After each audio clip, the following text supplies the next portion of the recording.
Bonjour à tous et bienvenue sur le Rendez-vous Tech, l'émission qui explore et qui vous résume de manière compréhensible toute l'actualité tech, internet et gadgets. Bonjour à tous et bienvenue sur le Rendez-vous Tech, l'émission où on vous résume toute l'actu tech, internet et gadgets. Patrick Béja ici, qui vient de passer donc ses 10 ans d'émission. J'espère que vous avez apprécié l'épisode qui est venu juste avant. 10 ans, 10 ans et même j'aurais tendance à dire putain 10 ans, comme disent certains. Ça fait quand même un bon moment, mais on en a assez parlé à l'épisode précédent. On va se tourner vers l'avenir, on va parler de Facebook, qui malheureusement est l'avenir, clairement, d'Amazon, d'Apple, de Bug Bounty et de plein d'autres choses, et notamment pour nous aider à décortiquer tout ça, y compris le Bug Bounty, on a Corben qui se joint à nous. Comment ça va, Corben ? Bah écoute, c'est un rôle. Bon anniversaire, hein. 10 ans c'est pas mal, hein. C'est encore un peu jeune, mais bon, c'est bien. Ouais. En fait, l'émission va entrer dans sa crise d'adolescence d'ici quelques années. Donc si vous pensez qu'on était invivable jusqu'à maintenant, attendez, vous avez rien vu encore. Ouais, moi j'ai bientôt avoir 15 ans, donc tu vois, on se suit. On n'est pas loin, ouais. Tu me rattraperas pas. Bon, un qui n'a pas attendu d'avoir 15 ans pour rentrer dans sa crise d'adolescence, c'est Cédric Bonnet qui joue à nous aussi. Eh oui, comment allez-vous ? Bon. Moi j'adore Patrick parce qu'on discute avec lui avant l'émission. Et puis d'un coup, il commence au rendez-vous tech, il fait « Oui, bonjour, c'est Patrick pour le rendez-vous. » Il change de voix, en fait. C'est la voix du téléphone, c'est sa voix de secrétaire, tu sais. C'est très drôle. Mais alors, attends, c'est quoi ma voix normale, alors ? Ah, ben, c'est pas celle-là. D'accord. Mais pourtant, j'essaye d'être naturel. Ouais, je rentre dans mon costume de podcasteur, mais parce que les gens savent pas, mais il faut pas croire, c'est pas si facile que ça d'être podcasteur. Il faut être... sérieux, bien expliquer les choses, animer le débat, faire attention à ce que tout le monde ait du temps de parole. C'est un vrai métier, quoi. Et il faut être marrant. Avec moi, le temps de parole, c'est difficile à gérer. Hein. Il faut avouer. D'ailleurs, un qui n'a pas droit à son temps de parole aujourd'hui, c'est Jérôme, qui n'est pas avec nous, parce que on a décidé qu'il fallait vraiment qu'il aille chez le médecin. Donc on lui a dit, ça suffit de faire toutes ces émissions, maintenant tu te prends 2 heures pour aller chez le médecin. Non, mais t'as bien géré le coup de je me trompe dans l'agenda, puis finalement, non, on a réussi à bien les lancer. Tu l'as embrouillé. C'est vrai. On enregistre un jour plus tôt, c'était pas prévu et c'est moi qui me suis planté, donc c'est de ma faute. Donc vous pouvez aller sur Twitter et dire à Jérôme, Patrick s'excuse, il est désolé, c'est de sa faute. Voilà. Mais donc, on va parler de tous ces sujets aujourd'hui. Avant ça, je voudrais remercier ceux qui choisissent de soutenir l'émission et qui me permettent de rentrer dans mon costume de podcasteur toutes les semaines, c'est-à-dire Cyril Pradel, Vieux Débris, qui n'est pas si vieux ni débris que ça, j'en suis sûr, Eric, Thomas Gentil et Pépouze. Ce sont certains des nombreuses personnes qui choisissent de soutenir le Rendez-vous Tech sur Patreon. Et j'évoquais ici et là des changements dans le Patreon. Ça va arriver, j'espère. Je voulais le faire cette semaine, mais ça va arriver, j'espère, la semaine prochaine, parce que en plus des 10 ans d'anniversaire de l'émission, on a 5 ans d'anniversaire de Patreon. Ça fait 5 ans que le Rendez-vous Tech est devenu mon métier. Alors, au lancement du Patreon, c'était pas tout à fait mes seuls revenus, mais c'était le début. Donc, il y avait la drogue, faire quelques petits... Ça fait pas déjà 5 ans. Mais si. C'est un truc de dingue. Mais c'est incroyable, ça veut dire qu'on arrive à un moment où le Patreon, le Rendez-vous Tech a existé plus longtemps avec Patreon qu'avant. C'est dingue, pour moi, la période où je faisais ça genre YOLO juste pour le fun, c'était hyper long et beaucoup plus long que la période pendant laquelle j'en ai vécu. Mais en fait, non, on arrive à... Ça me surprend parce que j'ai l'impression que tu faisais ça depuis que 2 ans. Enfin, le Patreon, je veux dire, 2 ans. Ouais, c'est presque 5 ans. Ça passe trop vite. En fait, je l'avais lancé en février 2014 et j'ai vraiment quitté mon boulot en fait, j'ai quitté en juillet, mais j'ai mis ma démission en juillet, mais j'ai vraiment quitté en fin septembre. Ouais. Donc... pas grand-chose, quoi. Oui, mais c'était quand même... Donc voilà. C'est des séries d'anniversaires et comme le temps passe, il faut avouer qu'il y a une année qui a complètement disparu dans un trou noir, c'est l'année précédente, l'année où mon fils est né. Je me souviens de rien. Qui s'est passé Alors là, aucune idée. Un autre truc que certains voudraient voir disparaître dans un trou noir, art de la transition, c'est Facebook. Facebook fait encore des siennes. J'imagine que vous avez entendu parler de ce petit scandale qui n'a pas énormément été discuté en France, j'ai l'impression, parce que je crois que peu de gens y comprennent grand-chose. Et avec raison parce que c'est hyper compliqué. Donc ce que je vous propose, cette histoire de Facebook Research, une app qui a été installée sans l'accord d'Apple sur des téléphones où Facebook payait des gens pour avoir toutes leurs données privées, c'est hyper compliqué. Je vous propose que j'en explique les détails et puis vous allez me dire ce que vous en pensez. Ça vous va ? Ouais, vas-y, parce que moi, j'ai pas tout suivi non plus. Ok, bon, bah, très bien, donc, super. Je vais me régaler. Alors, on va commencer avec le tout début d'abord. Ce que c'est qu'un VPN, en quelques mots, la plupart d'entre vous, les auditeurs, vous le savez, j'en suis sûr, mais certains ne sont pas aussi au fait de la chose technologique, donc je voudrais juste rappeler très brièvement. Un VPN, c'est un Virtual Private Network. Ça veut dire que ça crée un réseau virtuel privé sur l'Internet. Et c'est une app ou un logiciel que vous avez utilisé qui va chiffrer toutes vos communications, qui va les faire passer de manière chiffrée, donc dans cette sorte de tunnel de réseau privé sur Internet. Ça va dans un tunnel jusqu'à leur serveur à eux. Et à partir de là, vos requêtes, par exemple, si je tape sur mon navigateur google.com, la requête va aller jusqu'à leur serveur à eux. Et de là, ils vont demander à avoir la page google.com, ils vont la recevoir chez eux sur leur serveur et ils vont me l'envoyer ensuite à moi de manière totalement chiffrée. Ce qui veut dire que, a priori, l'utilisation d'un VPN vous permet de naviguer en toute sécurité sans que qui que ce soit ne puisse avoir accès à vos données, puisque on peut pas vraiment faire le lien entre vos requêtes et votre ordinateur, votre adresse IP, ni quoi que ce soit. C'est le fournisseur de VPN qui se charge de vous renvoyer les données, et donc toutes les requêtes ont l'air d'être envoyées uniquement vers le fournisseur de ce logiciel VPN. Donc ça. C'est le fonctionnement d'un VPN en général. Facebook a depuis quelque temps, joué un petit peu avec les VPN. C'est-à-dire qu'ils ont fourni il y a quelques années un VPN qui s'appelait Onavo, qu'ils ont racheté et qu'ils ont utilisé pour espionner finalement, avoir accès à toutes vos informations aussi. Parce que le truc qu'on ne dit pas avec le VPN, c'est que personne d'autre n'a accès à ces données, mais l'éditeur de VPN que vous utilisez, bah lui, il peut, s'il le souhaite, avoir accès à ces données, puisque c'est lui qui les chiffre et les déchiffre.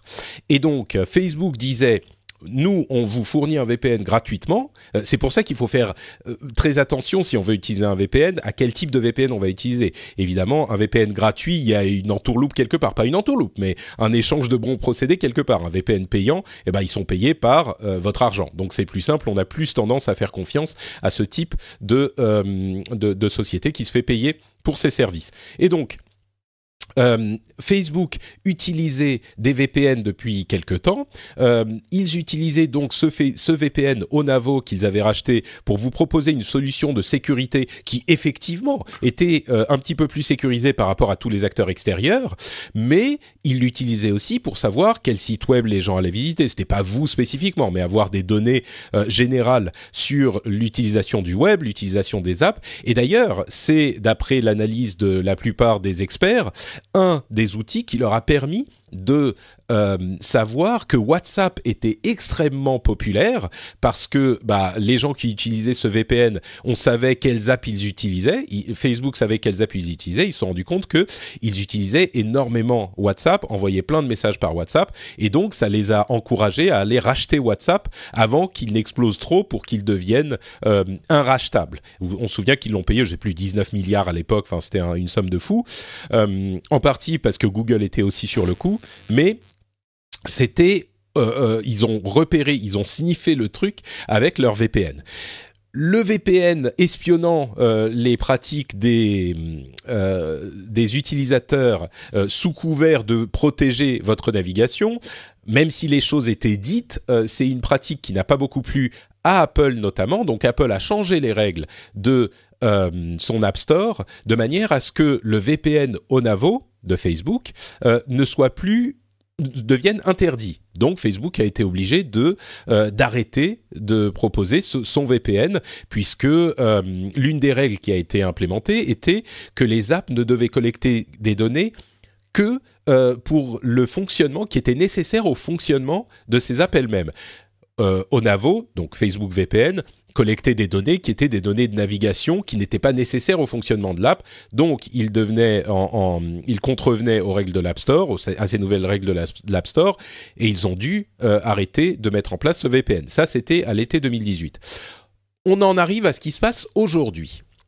Aujourd'hui, on a découvert que je crois, avec un article de TechCrunch, que Facebook utilise une autre application qui s'appelle Facebook Research, qu'il propose à des gens d'installer et qui fait peu ou prou la même chose.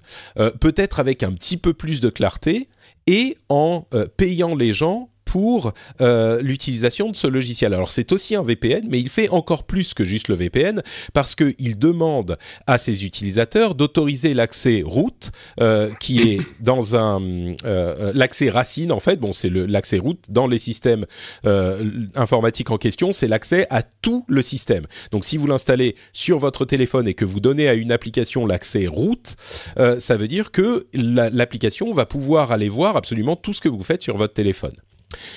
Donc, Facebook propose aux gens d'installer cette application, demande l'accès root, a accès à absolument tout, et ensuite paye les gens pour l'utilisation de cette application jusqu'à une vingtaine de dollars par mois. Et ils l'utilisent pour continuer leur recherche, comme le dit le nom de l'application, pour avoir des informations sur les pratiques des gens. Là où il y a un petit point d'interrogation, c'est qu'ils l'utilisent aussi avec des mineurs qui ont donc à partir de 13 ans. Ils disent que pour l'utilisation en question, ils ont les accords des parents. Donc c'est complètement légal et ils ont accès donc à tout ce qu'il y a sur tous les téléphones de tous ces gens. Le but étant là encore de savoir ce que les gens utilisent, ce que les gens font, etc. C'est de la recherche de tendances et d'utilisation classique. Le gros problème, même si là il y a des questions morales qu'on va évoquer, j'en suis sûr, le gros problème, c'est que pour distribuer cette application, puisqu'elle contrevient aux règles de l'App Store, ils ont utilisé un autre système que celui de distribution de l'App Store. Ils ont utilisé un certificat d'entreprise. Alors là encore, j'explique pour ceux qui connaissent pas, un certificat d'entreprise, c'est un certificat que délivre Apple aux entreprises pour leur permettre d'installer des applications à usage interne. C'est-à-dire que si vous avez une entreprise de quelques milliers d'employés, vous n'allez pas mettre une application pour votre cafette pour savoir quel est le menu de la semaine ou pour gérer votre parking ou ce genre de choses. Vous n'allez pas mettre cette application sur l'App Store. Apple vous délivre un certificat qui vous permet d'installer toutes vos applications internes, mais évidemment, le but est d'installer les applications internes. Et Facebook est passé par ce certificat pour demander aux gens d'installer cette application-là qui s'appelle Facebook Research. Et Facebook dit non, on n'est pas on ne contrevient pas aux règles de l'App Store. On se demande bien comment, parce que je crois qu'il est difficile d'imaginer un détournement des règles de ce certificat d'entreprise plus clair. C'est clairement ils ont fait quelque chose qu'ils ne devaient pas. Donc, suite à l'article de TechCrunch, Apple s'en est rendu compte, ils ont haussé le ton, ils ont invalidé le certificat d'entreprise qu'ils avaient délivré à Facebook, ce qui fait que toutes les apps internes de Facebook, y compris Facebook Research, a cessé de fonctionner immédiatement. C'est pas juste pour l'installation, c'est aussi pour l'utilisation de l'app que le certificat est nécessaire. Et donc, il y a eu des négociations entre Facebook et Apple. Et au bout de quelques jours, Apple a rétabli le certificat, étant clair que Facebook ne peut plus l'utiliser pour ce type d'utilisation. Voilà en gros les faits, sans trop de jugement moral. Qu'est-ce que vous pensez de toute cette histoire ? Je me retourne peut-être vers Cédric d'abord pour qu'il nous dise ce que ça t'évoque, tout ça. Écoute... Comment dire ? Non, mais si tu veux, en fait, Facebook a le droit de faire ce qu'il veut. S'ils ont envie de donner un petit peu d'argent à des teenagers, un peu d'argent de poche à des teenagers pour les espionner, entre guillemets, enfin c'est même plus que entre guillemets, c'est plutôt pour avoir accès à tous les contenus partagé via Internet, les applications utilisées, enfin, bref, tout l'usage du smartphone ou quasiment des ados. Oui, ça allait loin. Il faut préciser. Ils demandaient même aux personnes ils demandaient qui même utilisaient... de faire des captures d'écran des listes de shopping Amazon et tout ça. Enfin, ça va très très loin. Exactement, ça va très très loin, ouais. Ça va très très loin. Après, si les gens sont prêts à accepter pour $17 C'est 17 €, donc $20.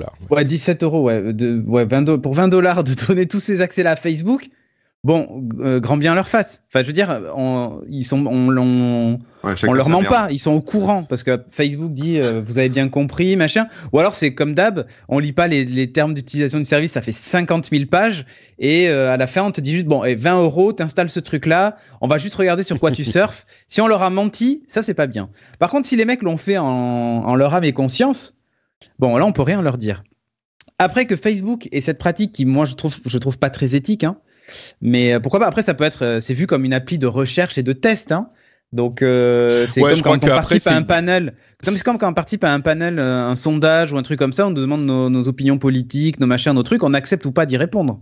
C'est à peu près le même principe.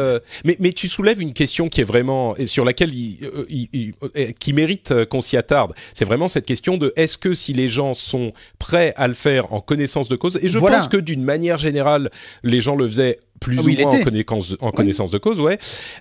Est-ce qu'il y a quand même une question morale qui voudrait qu'on n'ait pas le droit de le faire malgré tout? Corben... je ne sais pas. Aujourd'hui, ça n'existe pas, ça. Enfin... Mais c'est pour ça que je pose la question à Corben aussi, pour avoir un autre avis peut-être. Parce que est-ce que c'est pas le deal du diable, quoi? Tu dis ouais bon, c'est pas trop grave, tu fais ce que tu veux, mais est-ce que les gens ne devraient pas? Est-ce que les gens sont équipés pour savoir vraiment ce que ça veut dire? Il faut légiférer.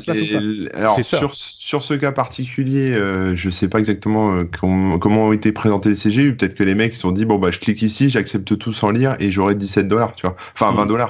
Mais je pense qu'il y a des gens qui Mais le truc, pardon, je t'interromps encore. On le fait tous les jours. Enfin, oui, je t'interromps encore parce que je pense que la plupart des gens comprennent qu'ils vont donner leurs données privées à un acteur commercial. Ça, ils le comprennent, mais peut-être qu'ils ne comprennent pas les conséquences ensuite de ce type de pratique.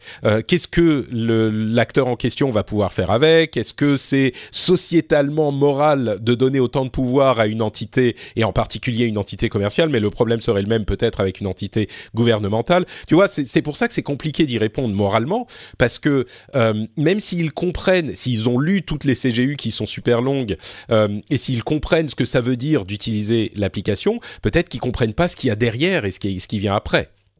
Non, ils peuvent pas comprendre quand tu vois comment même Facebook nous, on comprend à peine, quoi. Ouais, enfin, puis Facebook a quand même je pense des techniques qu'on ne connaît pas encore pour récupérer de la data par tous les moyens. Et ils sont tellement malins là-dedans. Enfin, c'est leur métier. Donc après, là, ils ont proposé ça. Enfin, je pense qu'ils ont proposé ça parce que c'est des choses qu'ils peuvent pas obtenir de manière naturelle. Mais on donne déjà de manière directe ou indirecte toutes nos datas, enfin tout ce qu'ils peuvent récupérer, ils le récupèrent quelque part.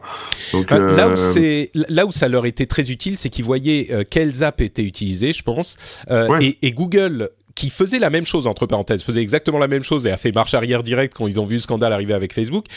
Google a l'avantage d'avoir un navigateur Chrome qui leur permet d'avoir beaucoup plus de données sur ces sujets que Facebook, qui n'a pas de navigateur. Donc ça leur permet d'avoir ce type de données. Si tu prends par exemple Uber qui détecte si tu as d'autres concurrents installés sur ton ordi, enfin sur ton téléphone pour savoir s'il te met la pression ou pas, s'il t'augmente les tarifs et compagnie, ou il te baisse les tarifs, ça aussi, c'est un peu de l'espionnage. Donc de toute façon, tout ça c'est de la guerre de la data, mais après, que ça se fasse sur des gamins, je sais pas comment ça s'est fait. Peut-être qu'ils avaient vraiment les autorisations parentales. Peut-être que c'est juste des gamins qui sont passés le lien, ils ont cliqué, ils ont coché la case en disant tiens, t'as $20 par mois. Ouais, je suis le papa, je donne mon accord, ils mettent le nom de leur père, ils signent et c'est bon, quoi.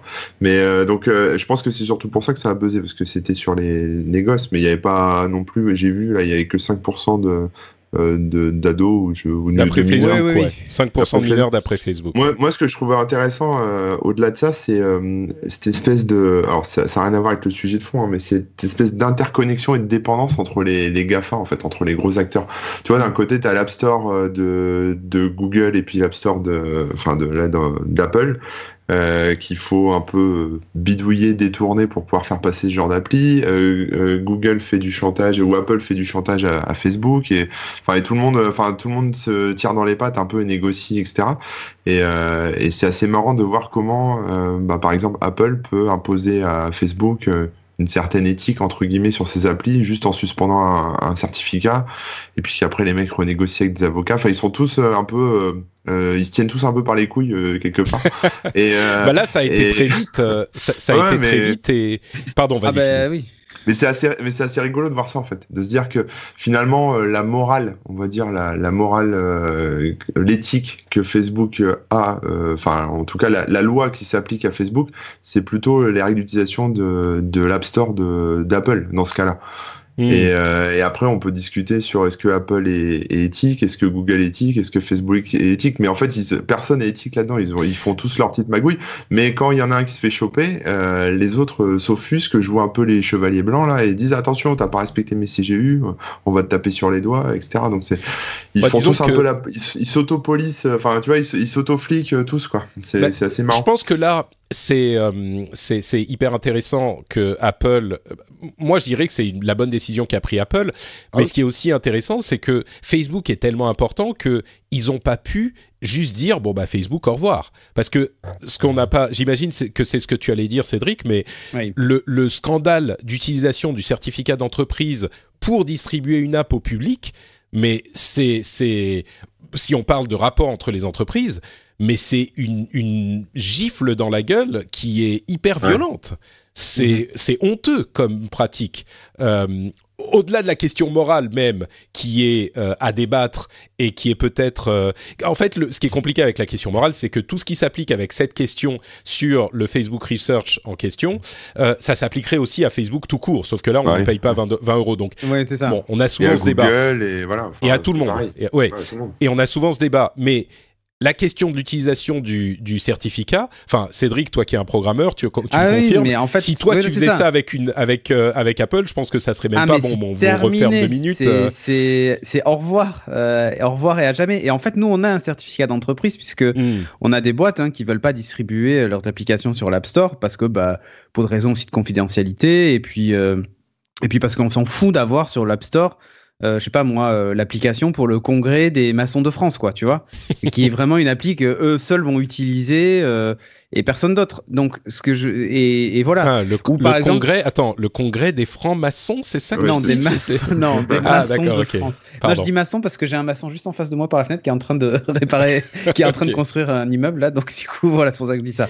Mais il y a vraiment cette idée de détourner l'utilisation première et surtout il y a une espèce d'abus de confiance de la part de Facebook vis-à-vis d'Apple en disant Apple dit nous on vous donne ces certificats on va pas contrôler les applis parce qu'ils contrôlent pas les applis, ils peuvent pas, la distribution avec un certificat externe c'est complètement c'est hors store donc il n'y a pas de soumission à la validation mais en gros on vous donne un laissez-passer. Facebook est une société tellement grande et ils ont plusieurs applications internes. Du coup, ça se noie. Ils auraient pu savoir il y a tant d'appels à la... Exactement. Ouais. Et nous, tu vois, on a 4 ou 5 applications qu'on publie comme ça hors store.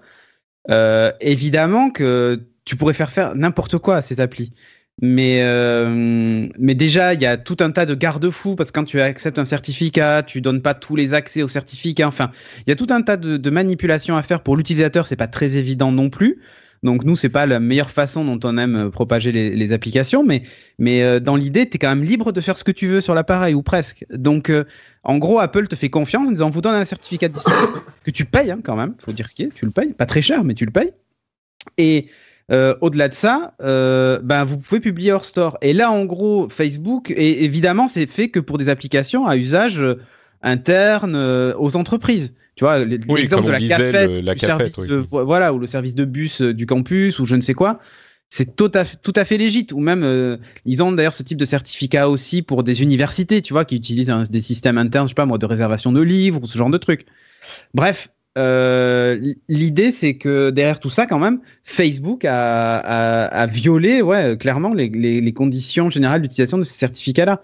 Et ça, c'est la filouterie que Apple n'a pas supportée. Et quand ils se sont rendus compte que Google avait finalement fait la même chose, ben, ils se sont dit, attendez, on nous prend pour des cons, en fait. Tu vois, c'est un peu ça la démarche. Et bloquer le certificat, ils savaient très bien quelles allaient être les conséquences. Hein. C'est l'élimination, enfin, les applications, quand le certificat est révoqué, sur le téléphone, d'ailleurs, c'est écrit, l'appli ne se lance plus. Donc, ils ont bloqué la cafette de chez Google et ce genre de trucs. Quoi. Ce qui est intéressant aussi, d'ailleurs, et je pense que oui, pour faire réagir les gens de Facebook, je crois que bloquer leur accès à la cafette, c'est le meilleur moyen, mais c'est intéressant aussi. Je sais plus qui disait ça. Je suis désolé, je vais plus retrouver l'article en question.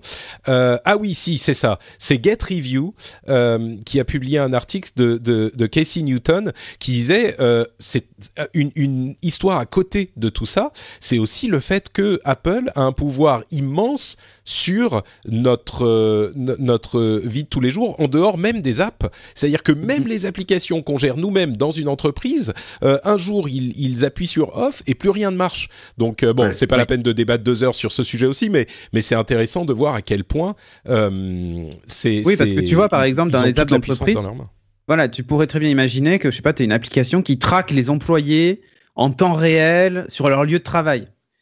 Je sais pas si ça remplit les CGU d'Apple, est-ce que, tu vois, je sais pas. Ou qui traque tout ce qui se passe sur le mobile. Je pense que les règles sont moins...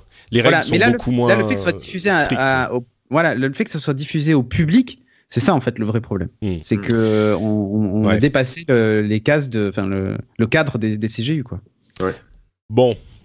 Donc voilà, je ne sais pas si on a réussi à trouver un avis très clair sur ces Apple, questions. Mais moi, dernier truc, Apple n'a pas finalement banni l'app parce qu'elle faisait quelque chose qu'elle considérait comme non éthique ou immoral, bien qu'il s'élève en chevalier blanc de la vie privée, tu vois. Oh, si, je pense pas que ce soit que pour ça. Je pense qu'il y a vraiment l'idée que ça a été distribué. La seule force légale, l'avocat de Facebook dit, attendez, mais en quel honneur vous m'enlevez cette application ?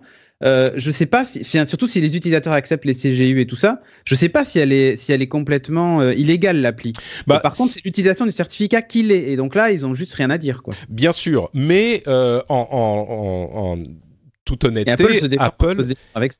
Oui. Non, mais Apple a aussi changé les règles de l'App Store pour faire en sorte que l'équivalent dont on parlait tout à l'heure, le fameux VPN Onovo, ne puisse plus être utilisé cet été. Donc ils ont clairement, tu vois, c'est pas juste vous avez utilisé notre certificat. Oui. C'est Facebook qui allait faire cette filouterie, comme tu dis, et c'est peut-être la filouterie de trop, parce que c'est marrant, il y avait des rapports de l'Union européenne et un scandale des rapports de l'Union européenne disant que Facebook ne fait pas assez, pas que, mais Facebook et d'autres ne font pas assez pour combattre la désinformation. Il y a eu des informations selon lesquelles Facebook, des outils, des organismes de certification de vraies news et de fake news comme Snopes et l'Associated Press ne veulent plus travailler avec Facebook pour le moment parce qu'ils disent mais ils y vont pas pour de vrai. Il y a plein de problèmes comme ça supplémentaires. Comment dire ? Moi, j'ai tendance à laisser aux gens le bénéfice du doute et dire bon, il y a eu un problème. Vous dites que vous allez essayer de le résoudre. Voyons ce qui va se passer.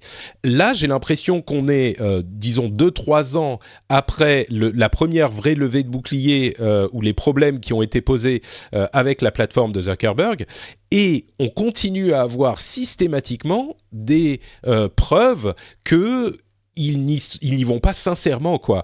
Donc, moi, je me demande si là, on n'est pas dans cette période, c'est pas un seul scandale, mais une série de problèmes qui font que... ça ne veut pas dire qu'on va arrêter d'utiliser Facebook, mais c'est juste que l'opinion par rapport à Facebook est vraiment, même pour les gens qui laissaient le bénéfice du doute, c'est genre, vous faites pas de vrais efforts, vous êtes complètement, c'est des filous, quoi. Quelque part, ça traduit aussi une espèce de mentalité dans la boîte d'entreprise, on prend tous les moyens qu'on peut, même les plus borderline, pour obtenir tout ce qu'on veut, quoi. Et c'est vraiment, c'est de l'espionnage à grande échelle, quoi. Enfin là, on en est là, quoi. Donc Enfin, j'ai lu des tas de trucs là-dessus, mais sur tu sais, même quand, de toute façon, qu'on prenne des trucs qu'on connaît, genre t'es avec un ami, machin, et puis tes téléphones sont dans la même zone, donc on t'associe un peu avec lui, etc. Et après on peut te tracer et le tracer lui et savoir quand vous voyez, etc. Ou alors tu vas sur un site sur lequel il y a des embeds, like. des embeds Facebook, le bouton avec le machin, on traque aussi ta navigation.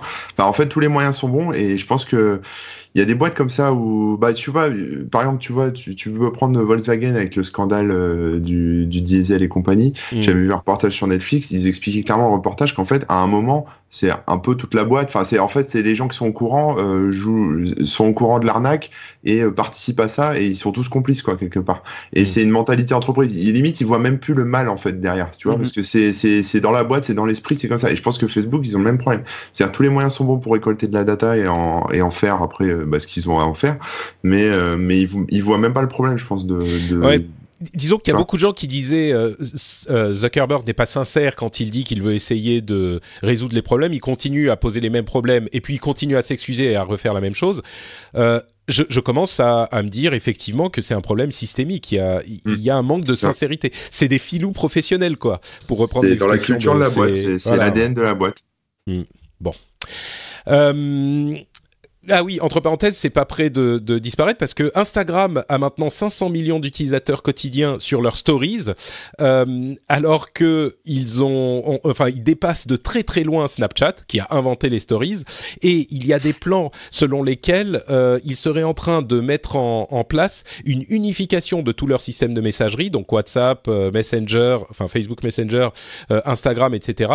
Alors, Zuckerberg dit c'est genre en 2020 ou plus tard, mais le gros problème que ça poserait, c'est que l'un des outils que les gouvernements peuvent avoir pour diminuer l'influence et la néfastité de Facebook, c'est de séparer les sociétés. On pourrait dire, on casse Facebook, il y a d'un côté Instagram, d'un côté Facebook, d'un côté WhatsApp, on casse la structure de la corporation, et pour éviter les questions de monopole. Mais si ils intègrent tout leur système de messagerie, c'est le bordel parce qu'ils vont dire ah mais non, on peut plus séparer les trucs, on peut pas, c'est comme l'avait fait Microsoft à l'époque de Windows et quand il fallait supprimer Internet Explorer, etc. Bref, bon, il sera temps d'en reparler à un moment. Quelqu'un veut ajouter quelque chose en conclusion ? Bon non, écoute, c'est bien. Ok. Bon, donc on peut parler. Vive Facebook. Ouais, c'est vraiment. Moi vraiment.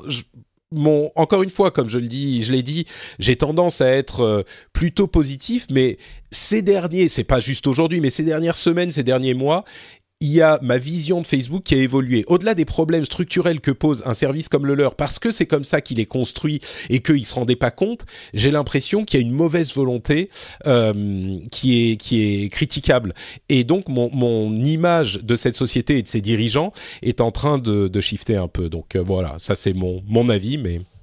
On a eu beaucoup de résultats financiers, bien sûr, comme toujours, pour le 4e trimestre de l'année dernière. On va en tirer quelques chiffres intéressants. On va pas vous imposer tous les chiffres inintéressants dont on a pu être abreuvé. On a été sélectionner les bons. On va parler juste d'Amazon et d'Apple.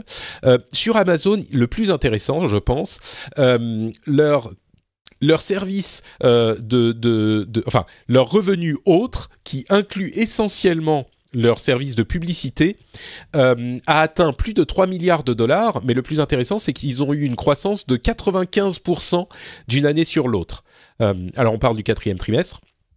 Mais 95% d'une année sur l'autre, Amazon, ça représente, pour eux, la pub commence à représenter pas mal d'argent. Mais si vous pensez que ça représente le plus d'argent de la boîte, détrompez-vous, puisque si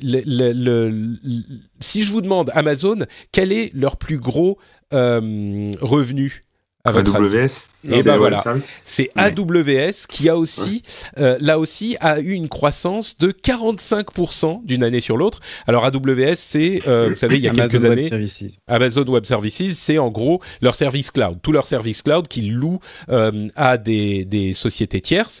Un jour, il y a un type chez Amazon, il y a quelques années, qui est allé voir Jeff Bezos et qui lui a dit tu sais, tous les serveurs qu'on a là, on s'en sert pas trop pendant la nuit, on pourrait en faire quelque chose. Bezos qui dit ok, banco, bon, ces trucs ça sert à rien, on va faire quelques dollars dessus.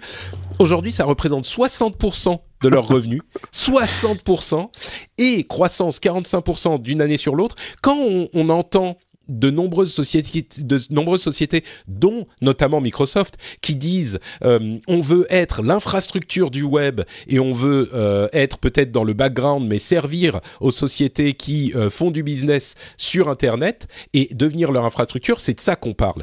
Et si on se disait, AWS, ça y est, c'est établi, ça bouge plus tellement, détrompez-vous, 45% de croissance, mais rendez-vous compte, et ça va continuer. Donc, ils sortent des nouveaux services tout le temps, enfin... Ouais. Il y a plein de trucs. Ouais. Donc voilà, ça c'était pour Amazon. Sur Apple, finalement, les revenus ne sont pas si mauvais que ça. Ils ont bien réussi leur coup en disant, en faisant courir des rumeurs selon lesquelles ça allait pas très très bien, machin. Bon, c'est pas tout à fait ça, mais j'exagère à peine. Le truc qui est intéressant, à mon sens, c'est la croissance de leur catégorie autres produits et services, qui est donc concentré sur les services. Les revenus d'iPhone ont chuté de 15%, donc c'est pas rien, mais les revenus et services ont eu une croissance de presque 20%. Surtout, ils ont atteint 10 milliards de dollars de revenus sur le trimestre, 10 milliards, alors que les iPhones, ça représente environ 50 milliards. Donc, autres produits et services, qui incluent plein de choses... Pas rien. Voilà, c'est 1/5 de l'iPhone qui est l'énorme majorité des revenus d'Apple pour le trimestre. Hein. Mais donc, 10 milliards, c'est quand même pas rien du tout. Et puis, on entend bien sûr parler partout des différents services qu'ils vont lancer. Il semblerait qu'ils lancent leur service de streaming vidéo mi-avril, selon les dernières rumeurs. Il y aurait un service d'abonnement à des magazines qui viendrait avec. Ils ont racheté, je sais plus comment s'appelait cette app, qui était une app d'abonnement à des magazines. Je me souviens plus, j'ai le nom sur le bout de la langue, mais... Et il semblerait qu'ils aient un service d'abonnement aux jeux vidéo qui soit en négociation et un nouvel iPod qui arrive bientôt, concentré sur le gaming, ce qui est pas si bête que ça. Donc, une Switch de chez Apple, quoi. C'est un peu ça, ouais. Donc, quand on entend les rumeurs selon lesquelles Apple se concentre sur les services, ça semble être... se confirmer. C'est logique, c'est logique. Quand tu arrives sur un marché où... t'es bien établi, qui est quasiment à saturation et tu vends plus de produits et tu as une base d'utilisateurs installée de milliards d'utilisateurs, je pense que maintenant il faut essayer au lieu de chasser, il faut maintenant élever le bétail et exploiter le bétail, tu vois, mais c'est vraiment ça. C'est au lieu de remplir ton parc d'utilisateurs, maintenant il va falloir les tondre, quoi. Donc, oui, mais c'est vrai. Mais clairement. C'est bien. Et ce qui est marrant, c'est que même quand tu les fais rentrer dans le parc, contrairement aux autres sociétés, tu les tombes parce que tu fais des bénéfices énormes quand ils achètent leur téléphone. Puis ça pousse, puis tu retombes. Ouais, c'est ça. Ouais. C'est ça. Donc, non, mais clairement, c'est ça. Et mais c'est une période, comme je disais, qui est ultra intéressante, cette période où le marché arrive à saturation et tout ça. Et on le voit, il y a des synergies, des accords qu'on n'aurait jamais imaginés avec iTunes sur les télés Samsung, AirPlay dans des télés de Samsung justement ou d'autres concurrents. C'est que on a un moment où sur le matos on se renouvelle pas trop, tout le monde est équipé et puis on n'est plus dans l'optique de changer maintenant tous les ans. Il va falloir trouver un moyen de faire de l'argent. Alors on commence à signer avec les copains pour toucher plus de clients pour les services et ainsi de suite. Quand on voit Apple Music sur les Amazon Echo, what the fuck.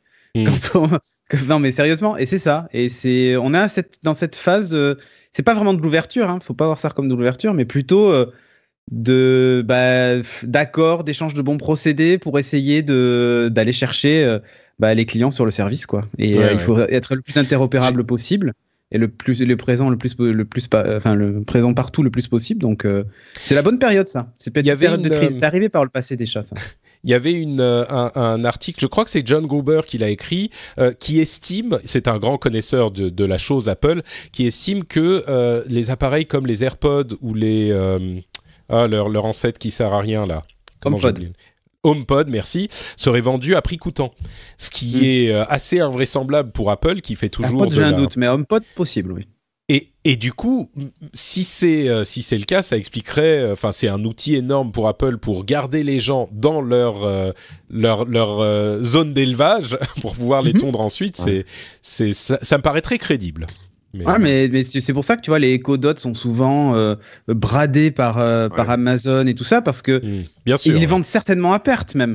Mais disons que pour l'intérêt des sociétés derrière ça, c'est que tu vas utiliser leur service et tu vas consommer leur service, tu vas être abonné Prime. Enfin voilà. Ouais. Mais pour des sociétés des sociétés comme Amazon ou Google, on a l'habitude. C'est pour une société comme Apple que c'est un peu plus surprenant. Et c'est pour ça qu'eux ils le font, tu vois, un peu en se pinçant le nez. Ça fait un peu ça, tu vois. Les produits restent quand même pas bon marché, mais ça fait un peu ça, tu vois. Ouais, tiens, d'ailleurs, en parlant de se pincer le nez, on a eu le scandale du bug FaceTime qui permettait d'espionner les gens, qui vaut peut-être le coup de l'expliquer un petit peu aussi. C'était un bug qui permettait aux utilisateurs, si vous appeliez quelqu'un par FaceTime et puis que vous vous ajoutiez vous-même dans la conversation, vous pouviez écouter ce qui se passait sur le téléphone, donc le micro, sans que la personne ait décroché. C'est-à-dire que le téléphone sonne, personne ne répond. Alors la webcam c'est différent, il y avait un autre truc. Il y avait un autre truc pour utiliser la webcam aussi. Donc quand tu avais la webcam, tu n'avais plus le son, donc c'est au choix quoi. D'accord. Mais donc le téléphone sonne, vous ne répondez pas, vous faites rien, et ben ça active le micro. Et évidemment, c'est le cauchemar le plus absolu pour les défenseurs de la vie privée. C'est juste bon, le téléphone sonne quand même, donc il y a un petit signal qui a peut-être un truc bizarre. Et puis tout à coup, tout ce que vous dites est entendu par la personne à l'autre bout du fil. Non, pas Patrick, putain. Pardon, pas Patrick, oui, c'est ça. Quand tu m'appelles en FaceTime. Ah non, putain, pas Patrick. Et là, il a tout entendu. Cédric est encore en train de regarder la saison 1 de Buffy. Mais que se passe-t-il ? Et alors, ça a fait beaucoup de bruit, évidemment. Avant de dire ce que j'en pense, qu'est-ce que vous avez pensé de cette histoire ? Je me retourne encore vers Corben, puisqu'il est un spécialiste de la sécurité informatique. Écoute, moi ça m'a amusé entre guillemets parce que c'était, c'est pas resté très longtemps, je pense, possible parce que qu'est-ce que je dis ? Oui, Apple a tout de suite dégradé son service pour les communications de groupe, donc ça a été suspendu très rapidement, donc c'était pas très méchant, il n'y a pas eu de soucis, je pense. Mais bon, c'était rigolo, c'est un bug, c'est une faille, après, voilà, ils auraient dû la rémunérer, je pense, au gamin qui l'a trouvé. Mais sinon, c'est tout. Enfin, je veux dire, des trucs comme ça, il y en a tous les jours. Hein. Enfin, c'est pas exceptionnel, c'est à corriger, et puis basta. Ça se trouve, il y a la même chose sur Skype, hein, on sait pas. Non, en fait, voilà.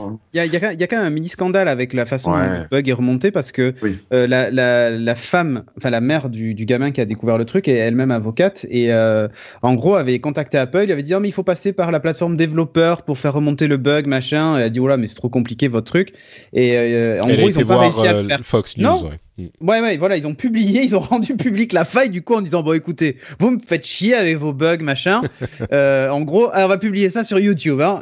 C'est un peu ça quoi. Elle a fait le remonter un peu. Et là, bizarrement, ils ont dit hop, bougez pas, on va s'occuper de ça. Disons que je suis d'accord. C'est à mentionner. Le truc, c'est que c'était une utilisatrice lambda, c'est-à-dire qu'elle a appelé le service client, tu vois. Et elle a dit il y a un super bug machin. Oui, il aurait fallu que ça puisse remonter. Et d'ailleurs, ils ont dit dans leur communiqué, on va améliorer nos méthodes, nos procédures pour que ça puisse remonter. Mais je comprends aussi que si t'es un Apple Genius et puis t'entends ça, tu dis oui, enfin madame, vous êtes gentille, vous avez un problème donc avec Touch ID, c'est ça, de quoi vous, tu sais, c'est pas du tout ton boulot.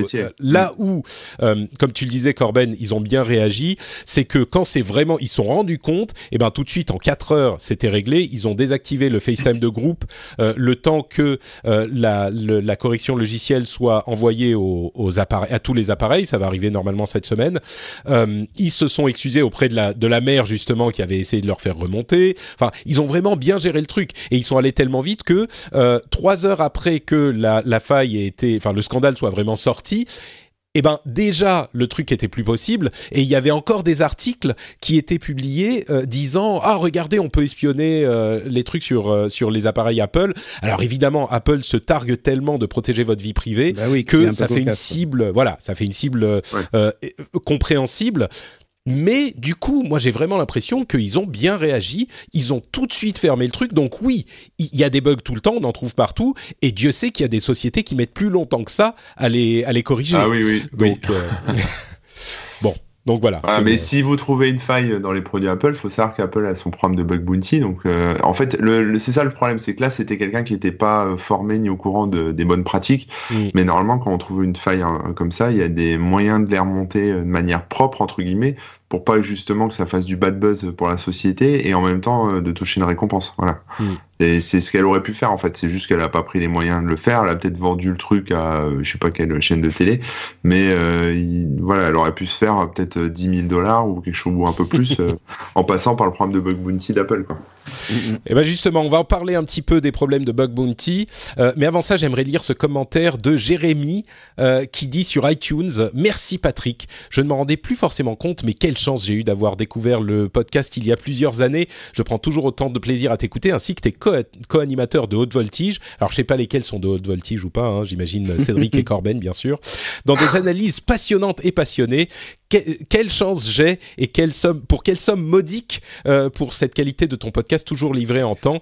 Comment ça, je devrais augmenter ma contribution? Ok, je vais aller sur Patreon. Oh, merci Jérémy, c'est très gentil. Ouais, voilà, somme modique, ça, c'est laissé à ta libre appréciation. C'est ça, évidemment. Exactement. Elle peut être beaucoup moins modique si tu montes par exemple à $1,000 par mois. et vu toutes les datas que tu collectes sur tes abonnés, Patrick, je pense que c'est bon. Ah, mais oui, voilà. Carrément, vous vous rendez pas compte. Moi, je sais revendre toutes les données de ton Patreon à Facebook. Hein. Le Patreon a pas énormément de données. Moi, je sais combien d'auditeurs écoutent à peu près l'émission. C'est fou, hein. Mais c'est vrai que c'est grâce au Patreon que j'ai pas besoin de faire de la pub ou ce genre de truc, ça compte aussi.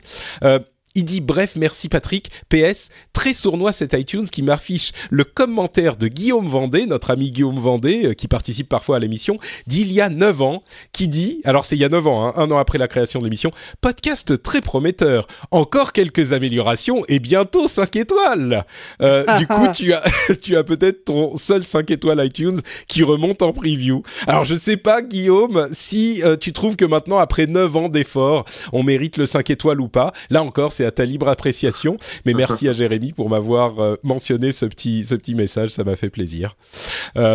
Donc voilà, vous le savez, hein, le Patreon, c'est ce qui nous aide c'est ce qui me permet de faire l'émission. Si vous voulez donner le prix d'un petit café par épisode ou d'un petit latte frappuccino avec du caramel ou d'un caviar, ouais. C'est ça. Ou d'une petite boîte de caviar. Voilà, avec des trucs. N'hésitez pas. Vous pouvez. Hein. Vous savez où ça se passe, c'est sur patreon.com/rdvtech. Et entre parenthèses, comme je le disais, il y a des petites modifications qui vont arriver. Je faisais des références à la communauté, à la qualité de la communauté ces derniers temps.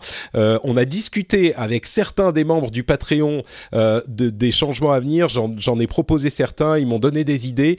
Il y a des trucs assez cool qui vont arriver d'ici, on va dire, une petite semaine, une sorte de Patreon 2.0 pour les 5 ans. Je pense que ça va vous plaire, donc gardez un œil là-dessus. Il y a des trucs assez sympas qui arrivent. Bon, pas la révolution non plus, hein, c'est pas l'iPhone. Trop de teasing. Tiens, justement, on parlait de sécurité et de bug bounty. Alors, j'ai lu cette news et je me suis dit, mais je le connais. Le ministère des Armées a lancé un bug bounty et tu fais partie... Enfin, ta société de bug bounty, Corben, Yes We Hack, a fait partie de cette initiative. Donc, tu vas aider l'armée française, en fait. Qu'est-ce que c'est que les bugs? On a peut-être déjà parlé des bug bounty, mais qu'est-ce que c'est que cette histoire? Ouais, bah, pour résumer, en gros, quand si par exemple tu trouves un bug, une faille dans FaceTime qui permet d'écouter les gens, tu vas sur le site d'Apple dans leur programme de bug bounty, tu soumets la vulnérabilité, t'expliques comment t'as fait, et en fonction de si c'est critique, pas critique, des implications, etc., et puis de ce que t'as expliqué, hein, si tu prends le temps de bien expliquer, de faire des jolies captures écran, de discuter avec les mecs, etc., pour bien leur montrer que t'as passé du temps et que t'as bien cherché, bah tu peux toucher de l'argent. Voilà, c'est une façon en fait pour les sociétés d'acheter en fait leurs propres failles pour éviter justement qu'elles soient exploitées par des cybercriminels et puis pour pouvoir les corriger au plus vite. Ça évite que des vulnérabilités se baladent dans la nature. Donc c'est c'est de la chasse aux bugs. De la chasse aux bugs, ouais, et du coup ça motive les white hat hackers, donc les hackers gentils, à aller chercher des bugs sur ton produit plutôt que de laisser la porte ouverte aux méchants hackers qui là pour le coup vont l'exploiter.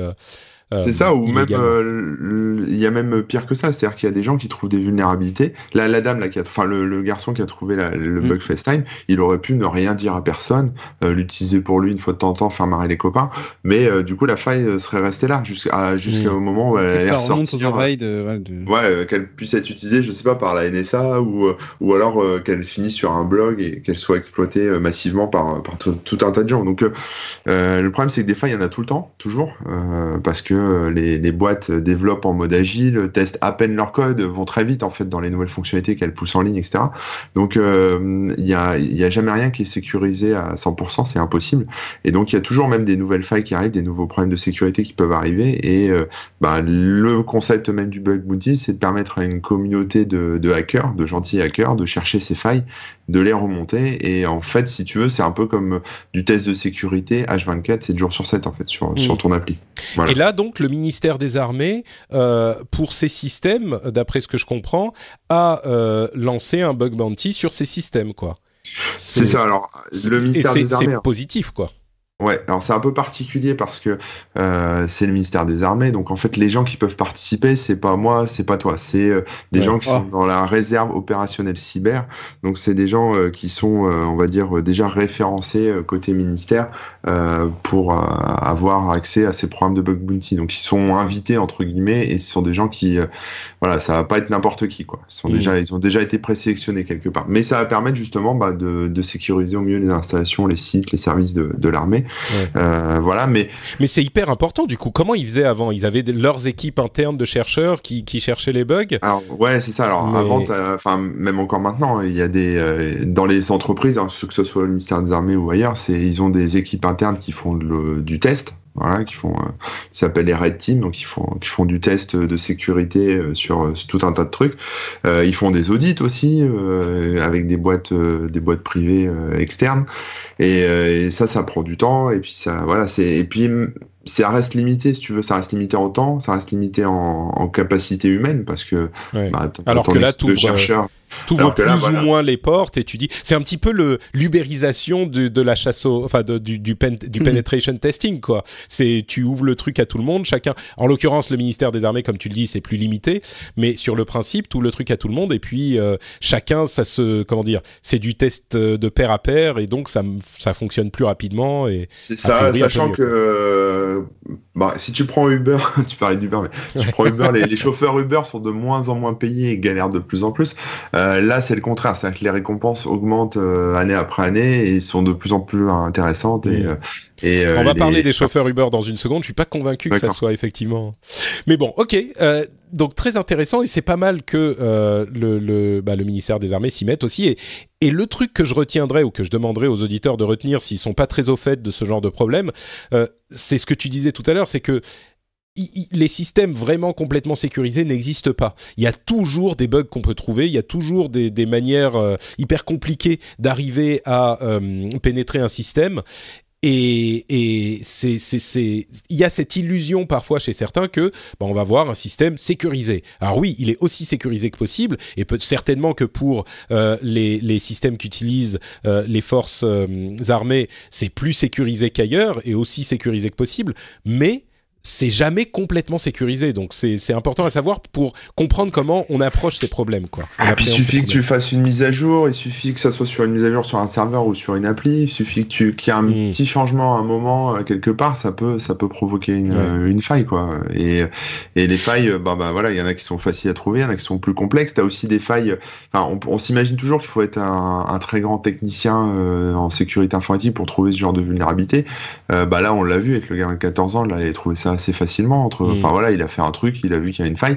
Ce qu'il faut comprendre aussi, c'est qu'il y a des gens qui connaissent aussi bien les métiers. Apple disait qu'ils ont 1 milliard d'utilisateurs maintenant, quasiment 900 millions d'utilisateurs. Sur tout ça, il y en a bien un qui va appeler, ajouter son numéro de téléphone par erreur et voir ce qui se passe, quoi. Mais il y a aussi des gens qui ont des connaissances, on va dire métiers, des connaissances fonctionnelles, que ce soit des connaissances dans le milieu de la banque, du tourisme ou tout ce que tu veux, qui ont des approches qui vont être différentes de ceux qui font de la technique, qui font de la recherche de failles pure et dure. Ouais. Et ces gens-là connaissent bien les systèmes, connaissent bien ce qu'il y a derrière, savent comment ça fonctionne derrière au niveau métier, et peuvent aussi trouver des vulnérabilités sans avoir des énormes compétences techniques de fou, quoi.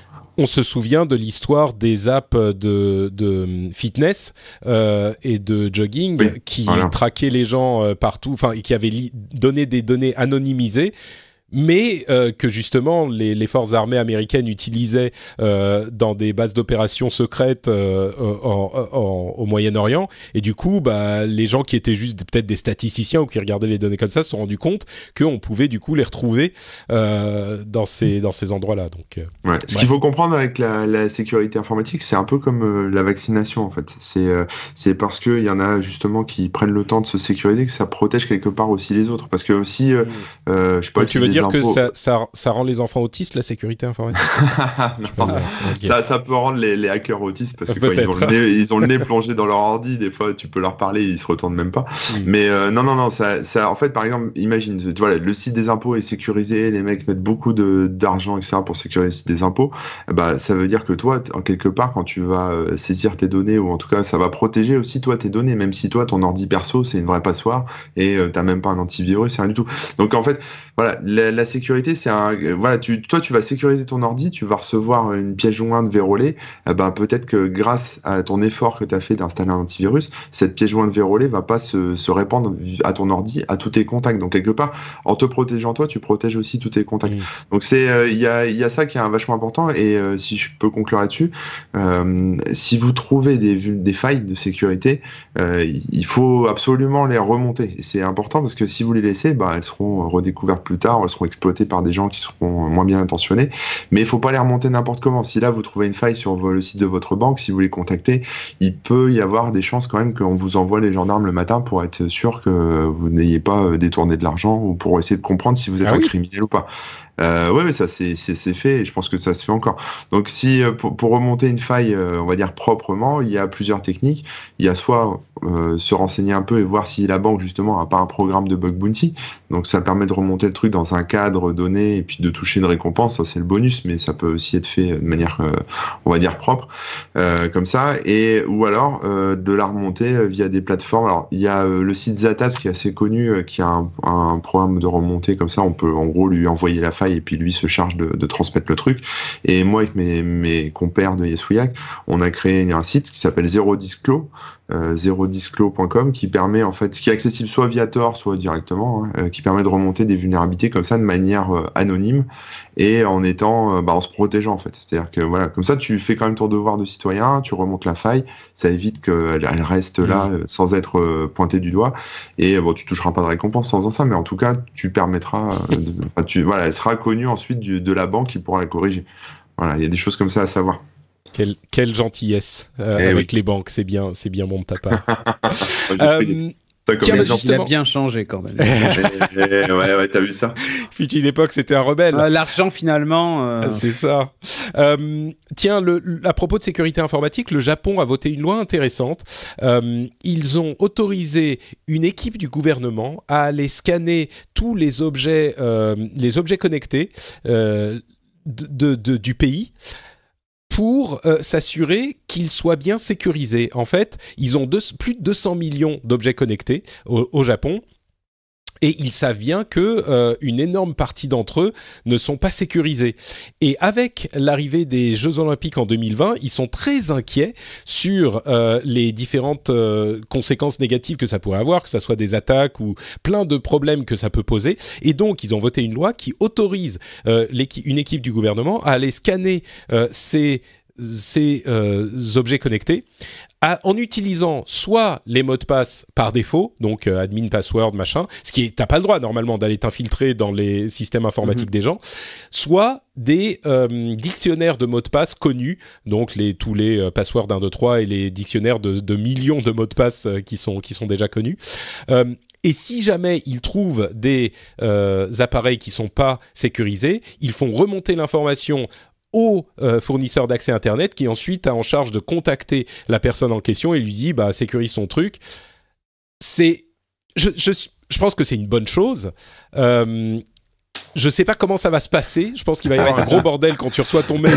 Votre truc est pas sécurisé, mettez-le à jour. Mais la plupart des gens vont dire mais comment, quoi, de quoi vous me parlez. Mais c'est quand même bien, non? Enfin, je sais pas. C'est pas pour moi, c'est pas le rôle du gouvernement de faire ça. C'est le rôle des boîtes qui vendent les accès, etc. Donc, je sais pas, t'as du matos, je sais pas, Google ou du matos WeThings ou je sais pas quoi, c'est quand même à eux d'avoir un minimum de sécurité, voire d'avertir leurs utilisateurs s'ils n'ont pas changé le mot de passe par défaut. Après, que ça soit le gouvernement quelque part qui le fait, je trouve ça moyen, moi. Mais, mais après, ça te dérange que le gouvernement aille essayer de s'infiltrer dans tous les... Là, c'est quand même pour une bonne cause. C'était des objets connectés du gouvernement, de l'administration ou ce que tu veux, je dis ok. Mais là, c'est les particuliers. Alors, c'est bien de les avertir, mais en fait, je pense que ça aurait été plus efficace de faire une loi qui oblige les boîtes privées qui commercialisent ce genre de trucs à surveiller leur propre réseau et à avertir les clients de leurs propres outils. Parce que là, ça peut se faire proprement, ils peuvent améliorer aussi le truc, ils peuvent faire des mises à jour, etc.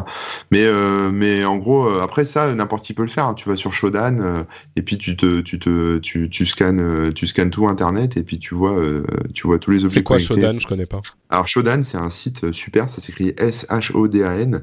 Et en fait, en gros, Shodan, ils ont c'est comme Google, si tu veux, sauf qu'ils scannent toutes les adresses IP. Ils scannent pas des sites web, ils scannent des adresses IP, donc ils ont tout scanné, tout Internet, tout ce qui est connecté à Internet, c'est scanné. Et quand je dis scanné, c'est que tu sais dans quel pays c'est, les ports ouverts, ce qui tourne dessus, etc. Et dans tout ce qui est scanné, des fois, il y a des choses qui sont justement pas sécurisées. Donc, tu as accès à des webcams qui sont chez les gens, qui sont en clair, que tu peux accéder directement comme ça. Tu as des trucs, alors évidemment, si tu tentes les mots de passe par défaut, tu vas pouvoir aussi accéder si c'est pas sécurisé. Tu as des imprimantes qui sont pas protégées, tu as des serveurs, parfois tu as même des systèmes, tu sais, d'usines, des systèmes qui sont utilisés pour piloter les usines sur lesquels tu peux récupérer des infos. Il y a de tout, en fait. Voilà, il suffit de... En fait, le gouvernement japonais aurait dû contacter Shodan et travailler avec eux. Ils auraient pu prendre une clé API à, je sais pas combien, 15 balles par mois, et ça aurait évité de faire chier. Mais, bon, d'accord. Bon, pourquoi pas. Non, c'est pas 15 balles, mais corporate, c'est 900 balles par mois, donc je pense que 900 ils auraient pu faire des économies, effectivement. Voilà. Bon, j'ai une autre nouvelle de contrôle gouvernemental. En Chine, le gouvernement a décidé de restreindre encore plus le temps de jeu autorisé aux jeunes. Alors, pour vous donner une idée, maintenant, chaque personne qui se connecte à un jeu en ligne ou à un jeu tout court a un temps. Il y a une sorte de contrôle parental, sauf que les parents, c'est le gouvernement. S'ils ont moins de 12 ans, les enfants ont le droit de jouer 1 heure par jour et 2 heures le samedi et le dimanche. De 13 à 18 ans, ils ont le droit de jouer 2 heures par jour du lundi au vendredi et 3 heures le samedi et le dimanche. Et donc voilà, et c'est le gouvernement qui impose ces choses-là. Je sais pas si c'est bien ou pas, c'est le boulot des parents peut-être. Ouais, alors j'essaie de me mettre dans la peau du gouvernement chinois, ce qui est pas simple, mais je pense que s'ils font ça, ah oui, pardon, excuse-moi, ils ont aussi interdiction de jouer la nuit, etc., etc. Mais il y a des couvre-feux en plus des. Alors, si tu reprends le truc à la base, moi j'ai creusé un peu le sujet aussi là-dessus. Les écrans, c'est pas bon pour les enfants. Trop d'écrans, c'est pas bon pour les enfants. Donc quelque part, ça bloque aussi leur développement, on va dire psychique. Oui, etc. Ça c'est quand ils sont très jeunes, quand même. C'est pas à 12 ans. Quand ils sont très jeunes, mais même après, c'est-à-dire que s'ils font que de l'ordi, que du jeu, que des trucs sur Internet, ils vont faire sûrement des choses très bien, mais ils vont se priver de plein d'autres choses. Et quelque part, je suis désolé de dire ça, je vais peut-être paraître un peu.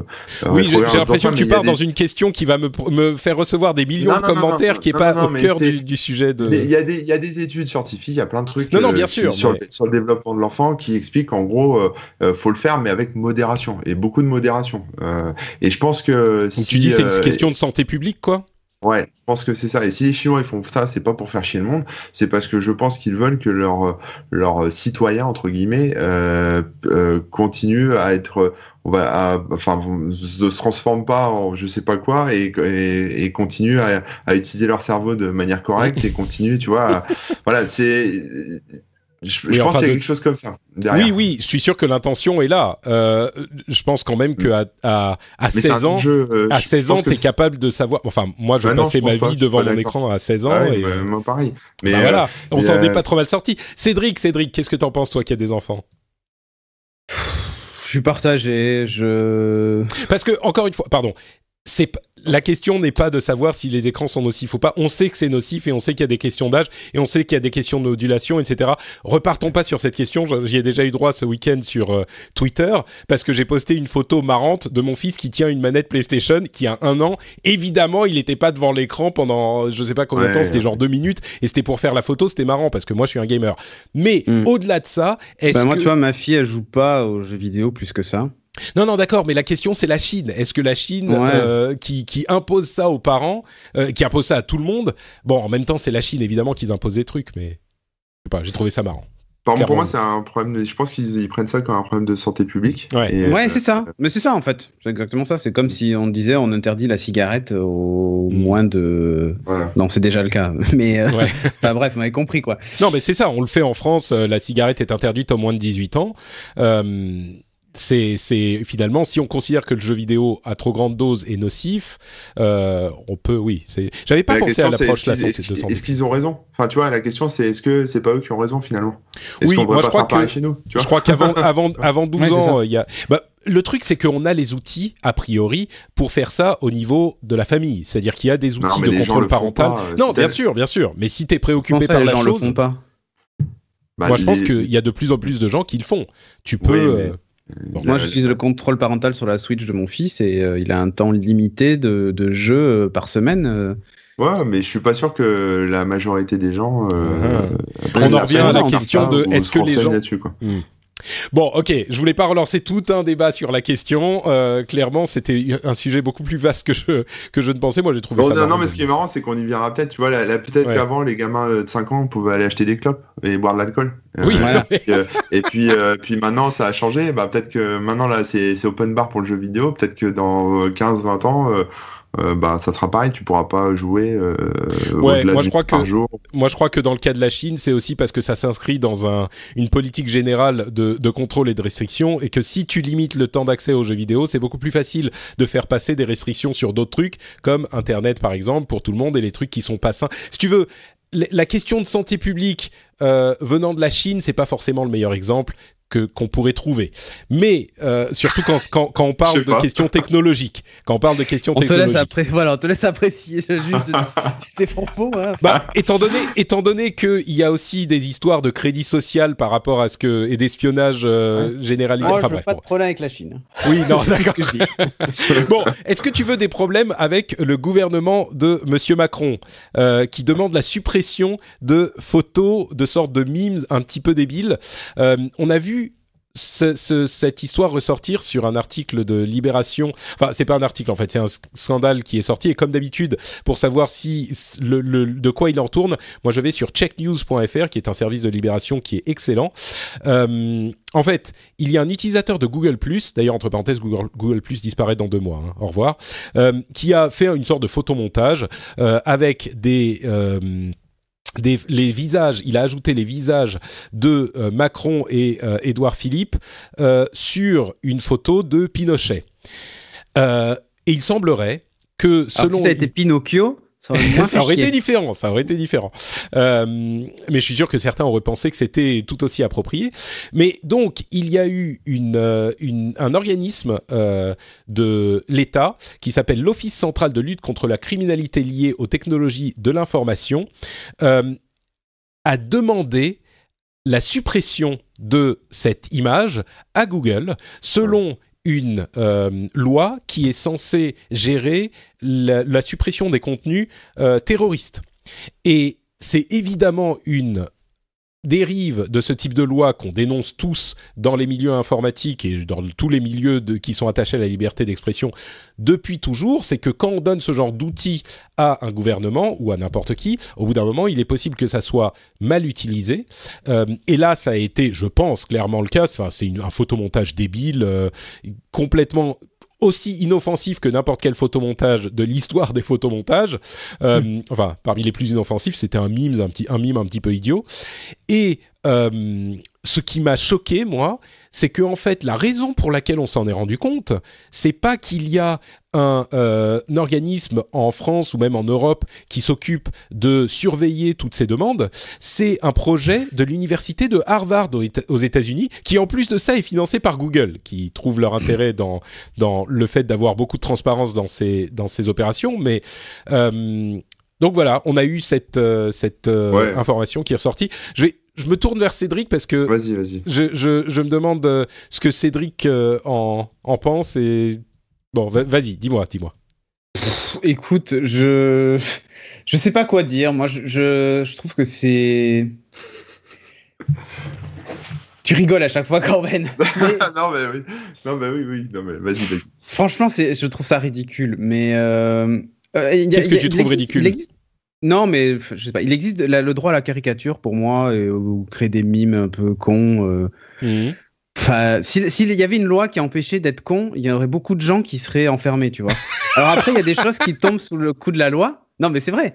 Il y a après des choses qui tombent sous le coup de la loi. Le plus important, c'est que là, on a décidé. Là, ça tombe pas sous le coup de la loi. Enfin, c'est une loi qui est censée. Donc c'est un abus. Moi, excuse-moi, je te demande ton avis et je réponds pour toi, mais c'est honteux cette demande. Et heureusement qu'on a pu la voir ressortir pour que ça ne se passe plus jamais. Enfin, mais moi je vais faire une supposition de comment ça s'est passé en vrai dans la vraie vie. Ouais. Je pense qu'il y a quelqu'un chez dans l'office en question, les trucs en marche. La République en marche. Ouais, la République les marcheurs, t'as qu'à dire. C'est-à-dire les Républicains en marche, mais bon voilà. Le Rassemblement national en marche, qui a dû se dire putain, il y a une photo de notre chef qui est représentant Pinochet, on va déposer une plainte ou je sais pas quoi, ou alors il a appelé son pote à l'office côté procureur. Que le mec qui a géré l'histoire a appelé les gens de l'OCLCTIC qui ont du coup suivi la procédure et fait une demande de retrait comme ils le font pour des contenus pédophiles ou terroristes ou tout ce que tu veux. Mais si tu veux, c'est pas, je pense pas que ça soit directement Emmanuel Macron qui a mais bien sûr. Voilà. Mais en fait, ce qui est ridicule là-dedans, c'est pas forcément que les gens aient réagi comme ça. Enfin, pas que le CSTC ait fait une demande pour retirer la photo. C'est juste que les mecs, ils ont encore rien compris, quoi. C'est-à-dire que à partir de quel moment tu tires des ficelles ou tu fais jouer ton réseau pour virer un mime ou une photo, un montage photo comme ça, tu sais forcément que ça va buzzer, tu sais forcément que ça va te retomber sur le nez et que la photo, elle va être vue X milliards de fois plus, quoi. Donc à un moment, je me dis qu'il y a quand même des gens qui réfléchissent pas, qui sont encore bien idiots sur toutes les problématiques d'internet et sur ces histoires de bad buzz et compagnie, et qu'il ferait mieux d'être un peu coaché, ou en tout cas de se poser 5 minutes et de réfléchir, quoi, parce que là c'est vraiment ridicule. Enfin, déjà c'est ridicule. En plus c'est pas forcément très c'est pas raccord avec la loi, et en plus ça mobilise des forces de police qui ont autre chose à foutre que ça, quoi, qui traquent les pédophiles, qui traquent les terroristes, ou même les arnaques sur internet, mais voilà, qui ont autre chose à foutre que de chasser les photomontages à la con, quoi. Donc je pense que ça a même dû énerver les flics qui ont demandé le retrait, quoi, si tu veux. Donc peut-être même que c'est eux qui ont contacté la presse pour dire attendez. C'est possible aussi, j'en sais rien. Bon, mais ouais, ce que je dirais également pour mettre tout de suite, couper court aux réactions extrêmes qui pourraient dire voilà, ces lois impossibles, machin.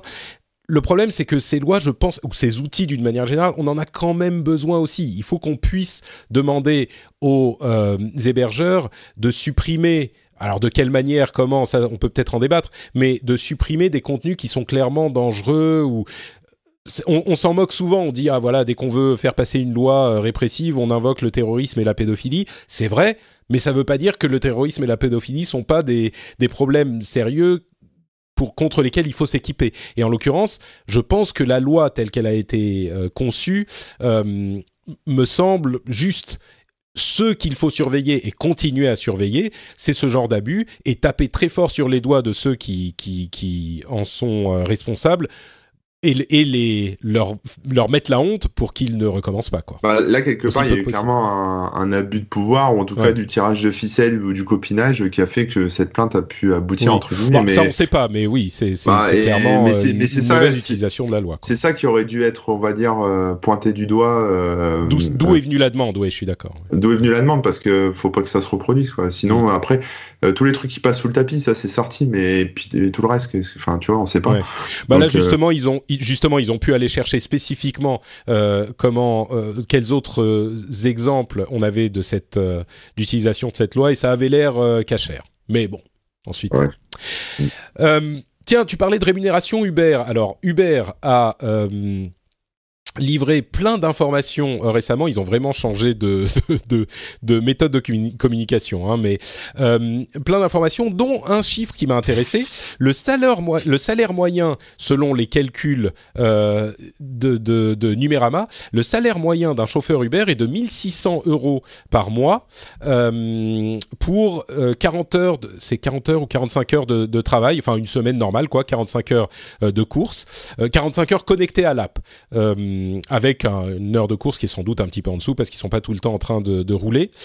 Je sais pas vous, mais moi j'ai trouvé ça pas si mal. J'aurais pensé qu'ils gagnaient moins d'argent que ça.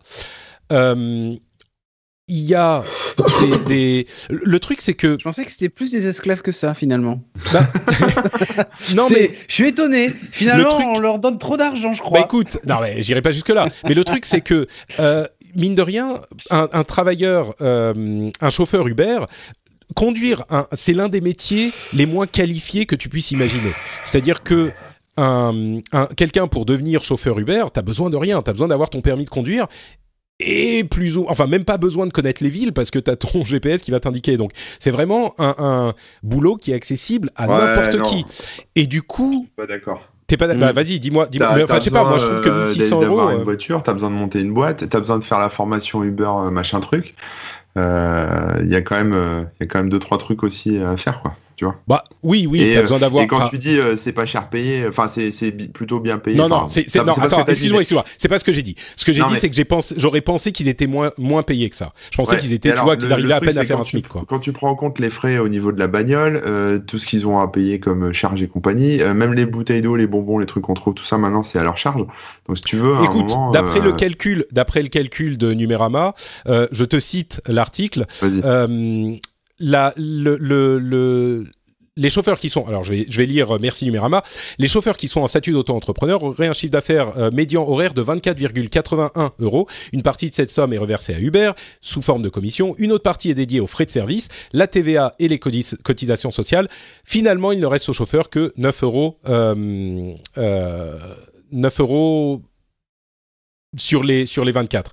Donc, sur le chiffre d'affaires en tant qu'auto-entrepreneur. Par heure. C'est moins que le SMIC. Ah oui, du coup, c'est pas 1600, c'est 1600 effectivement si on n'enlève pas. D'accord, bah vous avez raison. Et ça fait pas beaucoup, les commissions. Ouais. Et en plus, Uber, c'est vraiment. Le SMIC, c'est 10 € de l'heure, je crois. À peu près, ouais. On est à peu près au SMIC, ouais.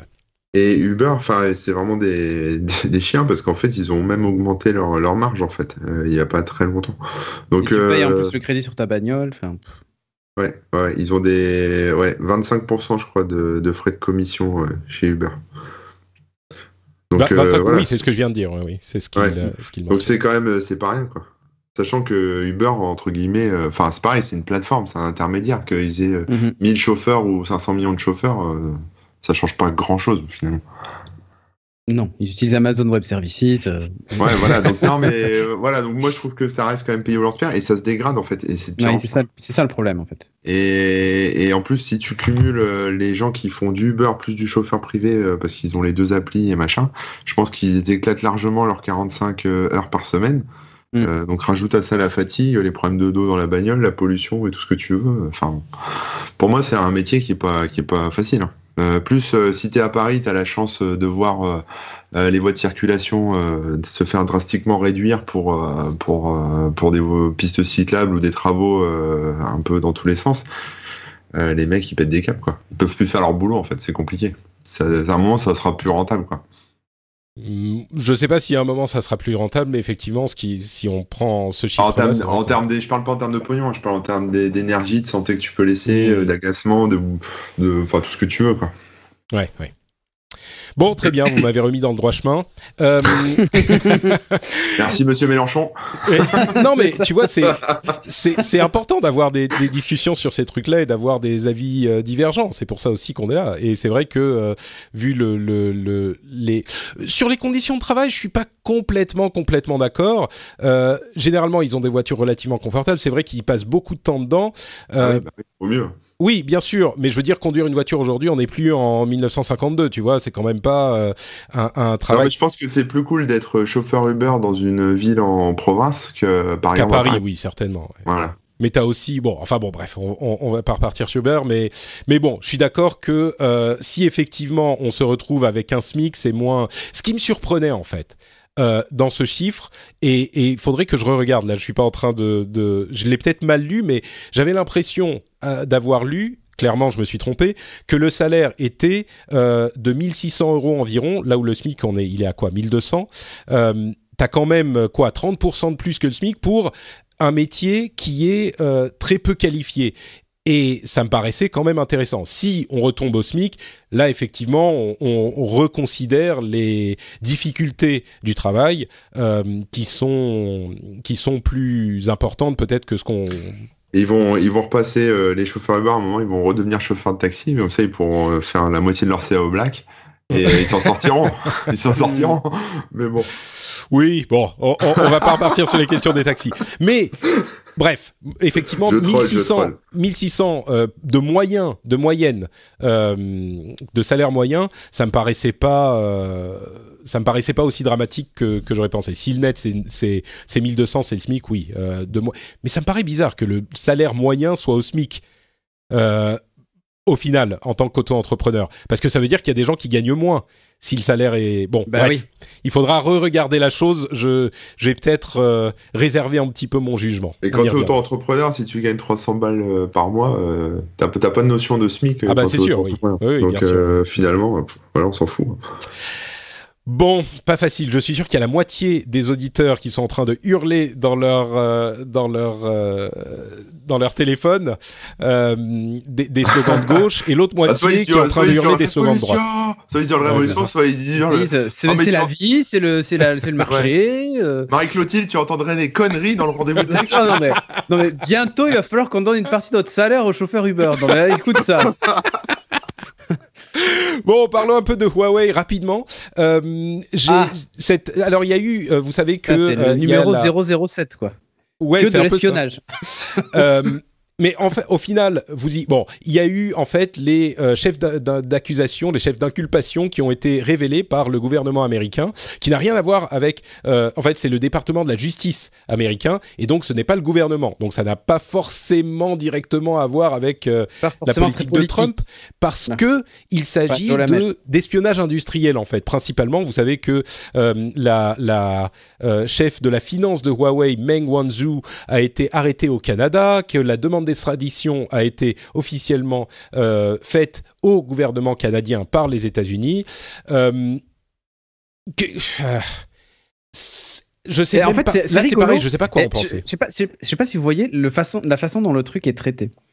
Là, elle se fait arrêter. Il y a les chefs d'accusation, c'est espionnage, machin, export de techno américaine en Iran alors qu'il y a un embargo. Enfin vol de tout un tas de documents et de technologies, création de filiales pour contourner la loi. Enfin bref, il y a tout un tas quand même de chefs d'accusation qui sont assez graves. Et c'est la justice qui fait son travail. Et quand on entend le gouvernement chinois qui s'offusque de cette affaire politique, quand Trump ouvre sa gueule et tout ça. Et moi, je mets ça en parallèle avec une autre affaire qui est celle de notre cher ex-patron de Renault, Carlos Ghosn. J'ai pas entendu l'État français contesté en disant que c'était purement politique, que le Japon faisait n'importe quoi en enfermant Carlos Ghosn en prison pour des histoires de fraude fiscale et je ne sais quoi. Disons qu'il n'y a pas de background de guerre commerciale entre les deux pays, quoi. Non, mais bien sûr. Mais ce que je veux dire, c'est que là, en fait, on est face à un mélange des genres complet, quoi. Après tout, une entreprise privée chinoise, si les mecs font quelque chose d'illégal dans un pays, c'est normal qu'ils se fassent attraper. Enfin, je veux dire, demain, si ça s'était passé en France, la justice aurait tranché, elle aurait fini en tôle. Et je vois mal la Chine nous dire, écoutez les gars, allez vous faire foutre. C'est une ressortissante chinoise. Nous, il n'est pas question qu'elle est en tôle, on vous envoie l'armée. Tu vois, enfin. Jamais on n'aura entendu ça. Et là, on en est là. En fait, je sais pas, c'est très bizarre le traitement de cette information. Avec l'autre qui jette de l'huile sur le feu, mais je pense qu'avec ses 2 de QI, il sait rien faire d'autre. Il m'énerve, ce type, il m'énerve. Je crois que t'es pas le seul. Ah non, mais c'est insupportable. Et en fait, au lieu d'apaiser les tensions en disant, écoutez, nous, on n'y est pour rien, mais c'est une boîte privée. Si demain Apple faisait quelque chose d'illégal en Chine, vous foutrez Tim Cook en tôle dès qu'il met les pieds sur le sol chinois, c'est pas grave. Tu vois, c'est la loi. Oui, bon. Après tout. Je comprends ce que tu veux dire, oui. Je crois que. Et là, je sais pas, c'est très compliqué. Alors, soit c'est une criminelle, soit c'en est pas une. Mais auquel cas, c'est à la justice de faire son taf. Après, la Chine considère que la justice américaine est biaisée et que finalement, c'est une affaire plus politique qu'autre chose. Après tout, on accuse d'ailleurs Huawei d'avoir été. Enfin, c'est même pas une accusation, c'est dans les faits, mais. D'avoir été monté par des anciens camarades du parti officiel chinois machin, qui y sont peut-être encore ou qui y sont plus, je m'en fous à la limite, mais du coup montrer que finalement c'est si grave que ça de la part de la Chine, je trouve que c'est pas tu trouves qu'il y a anguille sous roche, quoi. C'est pas aller dans le sens de ah ben non, nous c'est une entreprise privée, c'est pas l'État chinois qui vous espionne, tu vois. Si tu veux, c'est plutôt aller dans le sens inverse du truc, quoi. Je sais pas. Pour moi, c'est là tu te dis il y a un problème. Pourquoi est-ce qu'ils réagissent aussi violemment? Après tout, si elle a fait des conneries et qu'elle soit punie, quoi, tu vois. Sauf que si elle fait partie du parti machin, ça devient une affaire politique. Et là, c'est très compliqué, quoi. C'est pas une diplomate non plus. Hein. Ah bah non, pas du tout. Moi, je suis assez content que maintenant les charges aient été énoncées. Du coup, ça sort un petit peu du domaine. Et puis bon, moi, je vous avoue que ça sort tellement effectivement du cadre tech que j'avoue sans honte que je suis un petit peu perdu, quoi. Mais oui, il y a clairement une composante politique là-dedans.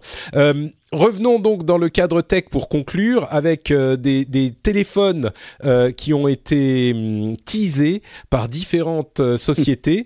Alors, il y a 2 types de téléphones.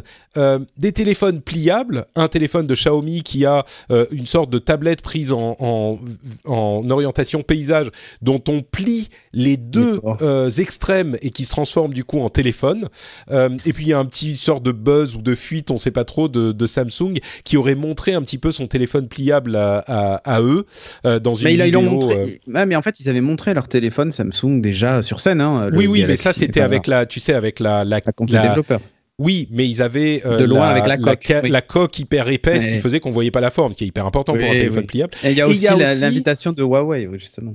Et il y a également le Meizu, qui est un téléphone. C'est pas le seul, mais je crois qu'il y a 2 téléphones en fait qui n'ont aucun trou nulle part. Aucun port, aucun bouton, aucun rien du tout. C'est le Meizu 0 par exemple. Il aurait dû l'appeler le Meizu Courage, hein, parce que bon, ils ont eu le courage d'enlever tous les ports et tous les trous. Apple avait dit que c'était courageux d'enlever le jack. C'est un peu ça. C'est même au-delà, c'est la bravoure extrême. Il y a Vivo qui a aussi fait un téléphone qui s'appelle le Apex 2019, sans aucun bouton, sans rien. Je sais pas si on en a besoin ou. Cédric, t'es un spécialiste des téléphones, tu plaisantes avec. Moi, j'ai téléphone sans aucun port, sans rien, ça t'intéresse? Non, en fait, pour tout te dire, moi, ce qui m'intéresse, c'est surtout le Meizu One, du coup, parce que là, c'est le 0, qui sortira sans téléphone. Où j'achèterai une boîte et il y aura pas de téléphone. Non, mais blague à part, c'est une tendance. Je veux bien comprendre l'idée, tu vois, derrière tout ça. Mais en fait, on est vraiment dans une période où j'ai l'impression que, comme il se passe pas vraiment des trucs nouveaux, on cherche un peu. Et plutôt que d'être un suiveur, parce que c'est très mal vu d'être un suiveur. Bon, on se rappelle du notch et tout ça, hein, quand maintenant Samsung sort des notch alors qu'ils se sont tellement moqués d'Apple avec des notch et tout ça. t'as l'air un peu con après, tu vois. Ouais, Donc, bien sûr. de finir suiveur, surtout quand t'as une communication agressive, eh bien, là, tout le monde essaie de sortir le truc qui sera. On pourra pas dire, ah, vous avez encore copié sur Apple. Et donc, du coup, l'idée de se dire, je sors un téléphone sans rien, enfin, juste un écran, tout ça, machin, c'est. En plus, celui de Vivo, hein, le Apex, c'est plus un concept. Hein, c'est pas vraiment Ouais. un téléphone final. Je pense que c'est plus pour prendre la température du marché. Meizu, ils n'existent plus vraiment. Enfin, chez nous, en tout cas, ils n'existent plus vraiment. C'est un moyen pour eux de faire parler un peu de d'eux, buzz, quoi. de faire un peu de buzz, parce que le Meizu va être vendu à 100 exemplaires, si je dis pas de bêtises, à $1 300. C'est un projet Indiegogo à $1 300. Ils ont vendu le prototype $3 000, je crois. Ils l'ont vendu. Et, ça y est, il a trouvé preneur et il va être livré le mois prochain. C'est Samsung qui l'a acheté? Non, je ne sais pas, peut-être oui, pour copier, mais je ne sais pas. Mais voilà, mais il y a que 100 modèles, donc c'est pas un truc de série incroyable. Ouais, c'est vraiment juste pour qu'on en parle. C'est juste pour qu'on en parle. Et ils ont raison, après tout, ça fait de la pub. On en prononce le nom de Meizu, donc ça suffit à faire de la pub. Mais dans les faits, j'y crois pas trop à ce principe-là. Regarde aujourd'hui, les gens ont mis énormément de temps à s'habituer déjà au clavier tactile, tout ça. On n'est pas prêt d'avoir par exemple des claviers 100% tactiles sur un ordinateur et tout. Le bouton, c'est quand même encore le seul geste physique qui te relie à ton appareil. Je pense que c'est trop tôt en fait. C'est beaucoup trop tôt pour retirer les boutons. Et puis je vois pas ce que ça apporte en fait. C'est surtout ça, ouais. Boutons et les connecteurs. Enfin, je crois que tu as raison. On est vraiment en place interne. Mais après, les boutons, tu as gagné quoi? Un demi-millimètre d'épaisseur? Ouais, c'est vraiment, on est dans une période où on a atteint un plateau avec les téléphones mobiles. Ils ont leur forme finale. C'est comme Sangoku dans Dragon Ball Super, où il est en Super Saiyajin, Saiyajin God bleu, là. C'est la forme finale. Bon, après, il y aura certainement d'autres formes, mais là, on est à un plateau, et donc ils cherchent d'autres trucs. Et c'est ça, et là, l'idée de se dire, bon, tiens, on va essayer sans port. Il y en a qui mettent 2 écrans avec un écran derrière pour les selfies, machin. Enfin, on essaie de trouver des trucs. J'entends les soupirs de Corben à répétition derrière. Corben, mais ça fait longtemps. Ça fait longtemps. Sincèrement, je pense que ça a très peu d'intérêt. Et même le pliable, pour moi, c'est... Enfin, je vois mal aujourd'hui comment ça peut être l'usage qui va en découler. J'ai l'impression que on commence à entendre, après l'enthousiasme initial sur la performance technologique d'un téléphone pliable, j'ai l'impression qu'on commence à entendre de plus en plus de gens justement qui disent oui, ok, c'est intéressant techniquement, mais à quoi ça sert? Et personne ne trouve de réponse. C'est quand même inquiétant que sur tous les commentateurs tech du monde, à part le fantasme de se dire oui, avoir une sorte de taille tablette quand on veut et une taille téléphone quand on veut, le problème c'est que tous les gens qui disent ça disent aussi mais oui, mais si le téléphone est 2 fois plus épais, ça m'intéresse pas. Voilà, c'est ça. Un retour au téléphone à clapet, nouvelle génération, quoi. Tu vois, le seul truc où moi j'avais vu un intérêt à l'époque, c'est quand on avait commencé à parler des téléphones enroulables, tu vois, où c'est un espèce de stick, tu téléphones avec et t'as pas besoin d'écran quand tu raccroches à un appel ou un truc, tu vois. Et tu le déroules éventuellement pour consulter tes mails, tes machins, tes trucs. Ok, je peux éventuellement comprendre que quand le grand écran est désactivé, t'as plus d'autonomie, que tu te sers pas de l'écran tout le temps, ok. Ouais. Mais là, c'est pas ce qu'on est en train de voir. Mais les usages en plus ont tellement changé depuis ces premiers concepts, où finalement on téléphone plus trop et on utilise son écran, que du coup même ce concept-là aujourd'hui, je sais même pas s'il aurait un avenir, tu vois. Donc j'ai du mal à imaginer aujourd'hui ce que ce genre d'appareil peut apporter au marché, quoi. Bon, écoute, merci Cédric pour ce rayon de soleil dans les news tech, d'optimisme et de joie. Complètement. C'est donc sur cette note complètement déprimante que nous allons conclure cet épisode. Les téléphones ne servent à rien, les innovations ne sont plus là, mais on sera quand même là, nous, pour continuer à vous parler de tech la semaine prochaine. Et d'ici là, si certains de nos auditeurs veulent en savoir plus sur ce que vous faites sur Internet, dites-nous tout. Cédric, tiens, puisque tu parlais, où on peut te retrouver? Moi tu le sais, hein, studiorenegade.fr, c'est là où vous pouvez retrouver toutes les différentes émissions et tout ça, qui vont vous diriger sur Twitch, puisque moi je suis maintenant quasiment uniquement dans le Twitch game, comme on dit. avec Patrick qui de temps en temps vient streamer chez nous. Hein. C'est vrai. Ça rigole pas, ouais. Il fait de l'Overwatch et il joue bien. Je suis admiratif. Hein, oh, vil flatteur. Non, je joue pas aussi bien à Overwatch. C'est vrai. Je joue mieux que toi à Overwatch. Non. Ça fait mais largement. Ça fait très longtemps que j'y ai pas joué en plus. Donc, non, mais non, t'as pas bien compris, Cédric. T'aurais dû dire ah oui, mais moi j'essaye tout le temps, mais j'y arrive pas. T'es tellement mais meilleur. J'essaie. Mais quand je vois que jamais j'arrive à ton niveau, je me dis c'est décourageant à force. Mais en même temps, je me dis c'est bien, j'apprends des meilleurs, donc je regarde tes streams religieusement. Ah merci. Bah voilà, studiorenegade.fr pour voir tout ça. Je suis tous les matins aussi en direct sur Twitch pour parler de tech et faire la revue du matin en dépliant mes flux RSS. Voilà. Parfait. Corben. Alors moi je suis pas dans le Twitch game parce que je joue pas trop à part à Rimworld en ce moment, donc voilà. Non, moi tu je joues suis à Rimworld. Ouais, Rimworld, j'ai découvert ça il y a 2 semaines et j'aime bien. Très bien. Et non, voilà, bon, on peut en reparler. Non, du coup, moi, c'est sur le blog, corben.info, et puis après, sur les réseaux sociaux, Corben sur Twitter, et puis Corben00 sur Instagram. Magnifique. Pour ma part, c'est NotePatrick sur Twitter, Facebook et Instagram. Vous pouvez aussi retrouver cette émission sur frenchspin.fr ou sur votre app de podcast. Ou même, si vous voulez la soutenir, allez dire à vos amis que l'émission est cool et qu'ils devraient l'écouter, ou les abonner directement sur leur app de podcast en volant leur téléphone, en utilisant une faille qui va vous permettre de débloquer le téléphone sans qu'ils n'aient à mettre leur doigt dessus. Vous pouvez en trouver certainement sur le dark web, j'en suis sûr. Ou alors sur patreon.com/rdvtech. Comme toujours, le lien est dans les notes de l'émission, donc vous pouvez aller jeter un coup d'œil là-bas et voir si vous voulez soutenir le Rendez-vous Tech, qui existe depuis 10 ans et depuis 5 ans grâce à vous. Il y a sûrement ton mot de passe Patreon d'ailleurs dans le Darknet. Hein, on sait pas. Ah bah bien sûr, parce qu'il y a eu la fuite Patreon. Non mais il y a eu la fuite, si tu vas sur tout à fait, oui. Tu tapes ton truc et ça a été sur Patreon. C'est pour ça qu'il faut changer les mots de passe et utiliser des mots de passe complexes et utiliser l'authentification double facteur. Et voilà. Bah oui. Et voilà, tout est dit. Merci à tous de nous avoir écoutés. On se donne rendez-vous dans une semaine. Ciao à tous. Ciao.